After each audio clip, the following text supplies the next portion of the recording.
তুই আর বকিস না। ফুটপাতে ঠেলাতে ব্যবসা করিস, তাতে তোর আবার এত অহংকার?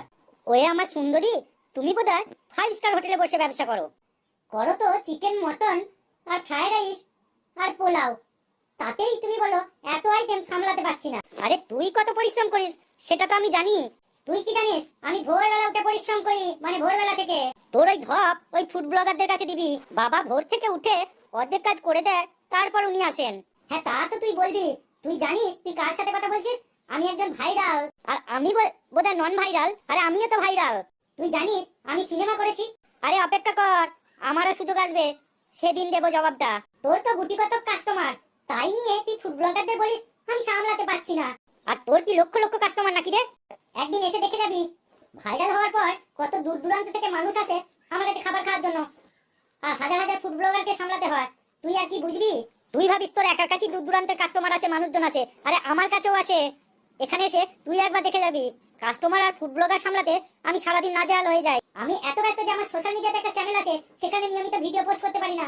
শুধুমাত্র ইনস্টাগ্রামেতে মাঝে মাঝে রিল ছাড়ি। ও তার মানে তুই বলতে চাইছিস আমি সারাদিন সোশ্যাল মিডিয়াতে পিছন নাচিয়ে বেড়াই, তাই না? একটু ভেবে কথা বলিস। তুই জানিস আমি অনেক জায়গায় কাজ করেছি, আমার অনেক ডিগ্রি আছে। শুধুমাত্র পারিবারিক চাপে বাবার হোটেলেতে আমাকে ফিরে আসতে হয়েছে সাহায্য করার জন্য। আর তুই কি ভাবিস আমি মুকেশ আম্বানির বাড়ির মেয়ে যে গাছ নড়ালি টাকা ঝরঝর করে পড়বে? আমাকেও অনেক পরিশ্রম করতে হয়, তাই পরিশ্রমে গর্ব আমার কাছে করিস না। দেখ মুনমুন, ফুড ব্লগাররা এসে তোর নামে আমার কাছে পিএনপিসি করে, তাই বলতে হচ্ছে, না হলে আমি কখনো এসব কথা কাউকে বলি না। আরে নন্দিনী, তুই তো ঠিক বলেছিস, ফুড ব্লগাররা আমার কাছে এসে তোর নামে পিএনপিসি করে, তাই আমিও তো রেগে তোকে উল্টো পাল্টা বলেছি। যাক মুনমুন, আজ থেকে আমরা কিন্তু দুই বোনের মতো। আর ফুড ব্লগারদের কথা শুনে নিজেদের মধ্যে ঝামেলা নয়। এত বড় শয়তান ওরা, বিশ্বাস কর আমি আগে বুঝতে পারিনি। ঠিক বলেছিস যে আমরা দুজন পরিশ্রম করে খাই, আর ওরা খাচ্ছে আমাদের চেটে। যত কন্ট্রোভার্সি করতে পারবে ততই ওদের লাভ। আজ থেকে আমরা ভালো বন্ধু। সময় এলে দেখা করার ইচ্ছে আছে রে তোর সাথে। আমারও খুব ইচ্ছে তোর সাথে দেখা করা। আরে দেখি কবে সময় হয়। আর হ্যাঁ, ভালো থাকিস, ব্যবসায় মন দে। তো বন্ধুরা, আজকে ভিডিওটা এখানেই শেষ করলাম।